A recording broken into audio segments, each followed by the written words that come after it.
শুধু একবার কাউকে পাঠান, অনেক মানুষ এসব গুনাহ করা থেকে বেঁচে যাবে। একা আছেন, আল্লাহকে স্মরণ করুন। কষ্টে আছেন, মোহাম্মদ ও আলে মুহাম্মদের উপর দরুদ পড়ুন। মন খারাপ থাকলে ইয়া হাইয়ু ইয়া কাইয়ুমও পড়ুন। টেনশনে থাকলে ইয়া রাহিমও পড়ুন। ফ্রি থাকলে মেসেজটি ফরওয়ার্ড করুন, হে আল্লাহ, আমার উপর এবং তোমার নবীর উম্মতের সকল সদস্যদের উপর তোমার রহমত বর্ষণ করো, আমিন। তথ্য: আপনি কি জানেন পবিত্র কোরআন শুনলে ক্যান্সার হয় না? আর যদি ক্যান্সার সেল শরীরে থেকেও থাকে তাহলে তাও মারা যায়। দীর্ঘ সময় ধরে আল্লাহকে সেজদা দিলে জ্ঞান ও বুদ্ধিশক্তি বাড়ে। মাথা ব্যথার সমস্যা হয় না, চুল পড়া দূর হয়ে যায়। এই মেসেজটি ফরওয়ার্ড করতে শয়তান আপনাকে বাধা দিবে, কিন্তু আপনি এটা হতে দিবেন না। আর সব কন্ট্রাক্ট নাম্বারে সেন্ড করে দিন। কোরআন ও নবীর সুন্নত ও তার সম্মানিত সাহাবী এবং আহলে বাইতের অনুসরণ করুন। ক্যান্সার একটি ভয়ঙ্কর রোগ। অনেক মানুষ আছে যারা নিজেরাই এটাকে দাওয়াত দিয়ে নিয়ে আসে।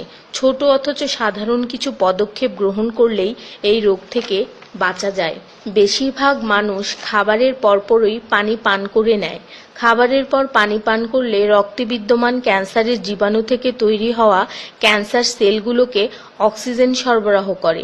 নবী পাক সাল্লাল্লাহু বলেছেন, খাবারের আগে পানি পান করা শেফা। খাবারের পরপরই পানি পান করা কলেরা রোগের কারণ। তাই সর্বোত্তম হলো খাবার শেষ করার কিছুক্ষণ পর পানি পান করা। তিনি আরো বলেছেন, 1 চিমটি লবণ খেয়ে খাবার শুরু করো আর 1 চিমটি লবণ দিয়ে খাবার শেষ করো। এ কথাগুলো তাদেরকেও জানিয়ে দিন যারা আপনার কাছে জীবনের চেয়েও প্রিয়।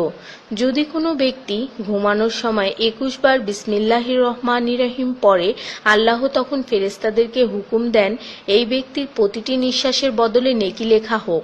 আপনার মোবাইলে যত নাম্বার সেভ করা আছে তাদের সবাইকে এটা ফরওয়ার্ড করুন, আর তখন দেখবেন কত মানুষ আপনার কারণে বিসমিল্লাহ পড়ছে। শেফা আর শেফা। রোজ একটা করে আপেল, নো ডক্টর। রোজ 4টা বাদাম, নো ক্যান্সার। রোজ একটা লেবু, নো ফ্যাট। রোজ 1 glass milk, no bones problem.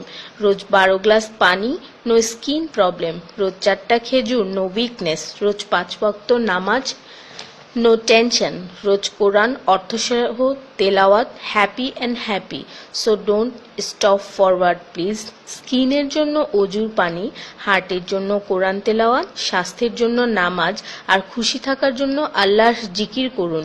জেনে রাখবেন, ভালো কথা প্রচার করা সৎকার সমতুল্য।